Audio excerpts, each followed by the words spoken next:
ప్రజా సమస్యల పరిష్కారమే లక్ష్యంగా గాంధీ భవన్లో నిర్వహించిన ప్రజలతో ముఖాముఖి కార్యక్రమంలో మంత్రి సీతక్క పాల్గొన్నారు. ప్రతి బుధవారం నిర్వహిస్తున్న ఈ కార్యక్రమంలో భాగంగా వివిధ ప్రాంతాల నుంచి వచ్చిన ప్రజల నుంచి మంత్రి నేరుగా వినతులు స్వీకరించారు. ప్రతి అర్జీని క్షుణ్ణంగా పరిశీలించి సంబంధిత శాఖల అధికారులతో సమస్యలపై సమీక్షించారు. పెండింగ్లో ఉన్న సమస్యలను జాప్యం లేకుండా పరిష్కరించాలని అధికారులను ఆదేశించారు. ప్రజాపాలనలో ప్రజల సమస్యల పరిష్కారానికే ప్రభుత్వం అత్యంత ప్రాధాన్యత ఇస్తుందని మంత్రి సీతక్క స్పష్టం చేశారు.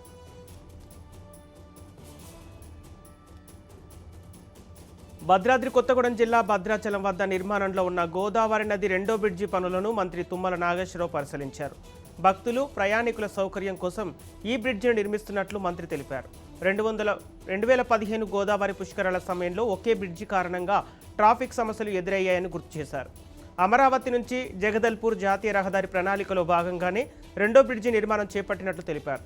వరదల సమయంలో అప్రోచ్ రోడ్డు దెబ్బతినకుండా రిటైనింగ్ వాల్ నిర్మిస్తున్నామని, ఈ నెలలోనే బ్రిడ్జిపై రాకపోకలు ప్రారంభించేలా చర్యలు తీసుకుంటున్నామని మంత్రి తెలిపారు.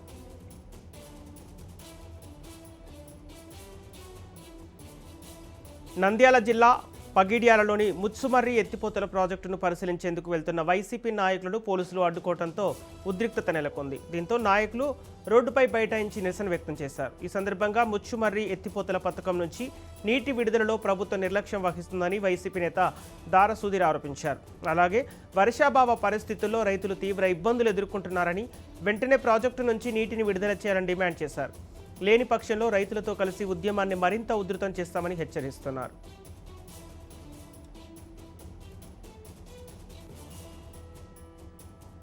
రంగారెడ్డి జిల్లా షాద్నగర్లోని సిఎస్కే వెంచర్స్లో బీరప్ప స్వామి దేవాలయ స్థల వివాదంపై ఎమ్మెల్యే శంకర్ స్పందించారు.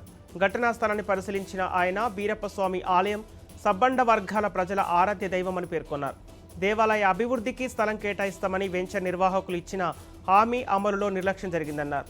ఆలయ విస్తరణ పనులపై ఫ్లాట్ యజమానుల అభ్యంతరాల నేపథ్యంలో నిర్మాణం నిలిచిపోయిందని తెలిపారు.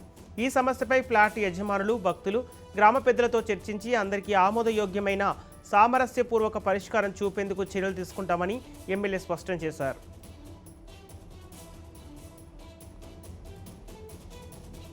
జగిత్యాల జిల్లా కోరుట్లలోని Telangana social welfare residential school and కాలేజీలో ఎమ్మెల్యే కల్వకుంట్ల సంజయ్ ఆకస్మికంగా తనిఖీలు నిర్వహించారు. తరగతి గదులు, హాస్టల్, భోజనశాలతో పాటు పలు విభాగాలను పరిశీలించిన ఎమ్మెల్యే విద్యార్థులకు అందుతున్న విద్య, వసతి, ఆహార సౌకర్యాలపై అధికారులకు వివరాలను అడిగి తెలుసుకున్నారు.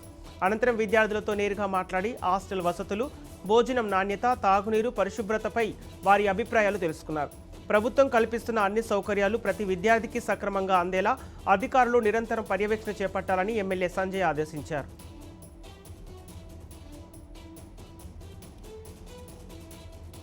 వికారాబాద్లో బీఆర్ఎస్ మాజీ ఎమ్మెల్యే డాక్టర్ మెతుకు ఆనంద్ వినూత్న నిరసన చేపట్టారు. జిల్లా కేంద్రంలోని ఇంటిగ్రేటెడ్ మార్కెట్ యార్డును సందర్శించిన అనంతరం R&B గెస్ట్ హౌస్ వద్ద ఉన్న శిలాఫలకం వద్ద కేక్ కట్ చేసి నిరసన వ్యక్తం చేశారు.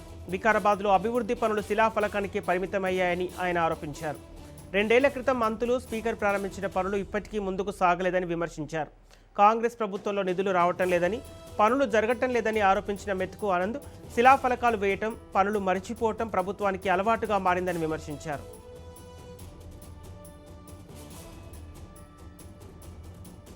అమరావతిలో హిందూ దేవాలయాల పరిరక్షణకు చర్యలు తీసుకోవాలని కోరుతూ బీజేపీ నేతలు సైబర్ డీజీ రవిశంకర్ను కలిసి వినతి పత్రం అందించారు. టీటీడీ పాలక మండలి సభ్యుడు భానుప్రకాష్ రెడ్డి, బీజేపీ అధికార ప్రతినిధి వల్లూరు జయప్రకాష్ నారాయణలు హిందూ దేవుళ్లపై అభ్యంతరకర వ్యాఖ్యలు చేస్తున్నారంటూ నటుడు ప్రకాష్ రాజుపై విమర్శలు చేశారు. దేవతలపై ఇష్టానుసారంగా వ్యాఖ్యలు చేయడం సరికాదని అన్నారు. ఈ అంశంపై చట్టపరమైన చర్యలు తీసుకోవాలని కోరినట్లు తెలిపారు. హిందూ మనోభావాలను కాపాడేందుకు ప్రభుత్వం చర్యలు తీసుకోవాలని బీజేపీ నేతలు డిమాండ్ చేశారు.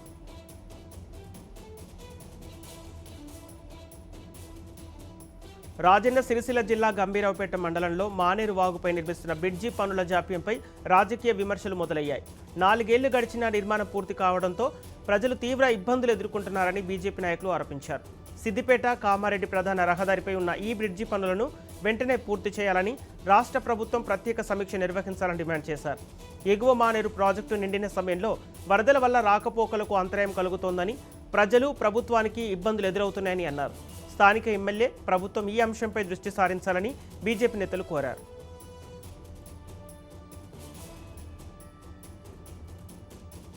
గ్రేటర్ వరంగల్ పరిధిలోని లక్ష్మీపురం మార్కెట్లో పారిశుద్ధ నిర్వహణను మరింత పటిష్టం చేయాలని జీడబ్ల్యూఎంసీ కమిషనర్ వెంకన్న అధికారులను ఆదేశించారు. ఎనుమాముల వ్యవసాయ మార్కెట్ కమిటీ చైర్పర్సన్ ఎర్ర ప్రియాంకతో కలిసి మార్కెట్ను పరిశీలించిన ఆయన ప్రతిరోజు వచ్చే చెత్తను శాస్త్రీయంగా తరలించడం, దోమల నివారణకు క్రమం తప్పకుండా ఫాగింగ్ నిర్వహించడం, వర్షాకాలాన్ని దృష్టిలో ఉంచుకొని డ్రైనేజీలను నిరంతరం శుభ్రం చేయాలని సూచించారు. నిర్మాణంలో ఉన్న integrated veg, non veg market పనులు కూడా పరిశీలించి వ్యాపారులు, వినియోగదారులకు మెరుగైన మౌలిక వసతులు కల్పించాలని అధికారులను ఆదేశించారు.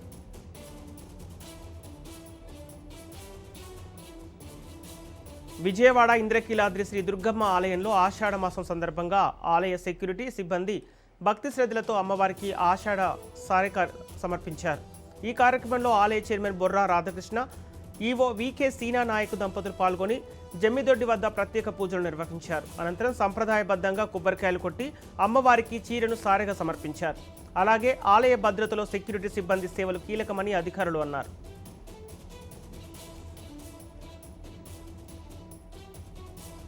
నంద్యాల జిల్లా కోవెలకుంట్ల పట్టణంలో తాళం వేసిన ఇంట్లో దొంగతనం జరిగింది. స్కంద కాలానికి చెందిన రిటైర్డ్ ఆర్టీసీ డ్రైవర్ బాబయ్య కుటుంబంతో కలిసి కుమారులను చూసేందుకు 10 రోజుల క్రితం హైదరాబాద్కు వెళ్లగా ఇంటికి తాళం వేసి ఉన్న విషయాన్ని గమనించిన దుండగులు తాళం పగలగొట్టి లోనికి ప్రవేశించారు. అనంతరం బీరువాను పగలగొట్టి సుమారు 4 తులాల బంగారం, 5,000 రూపాయల నగదును అపహరించారు. సమాచారం అందుకున్న కోవెలకుంట్ల పోలీసులు ఘటనా స్థలాన్ని పరిశీలించి కేసు నమోదు చేసి దర్యాప్తు చేపట్టారు.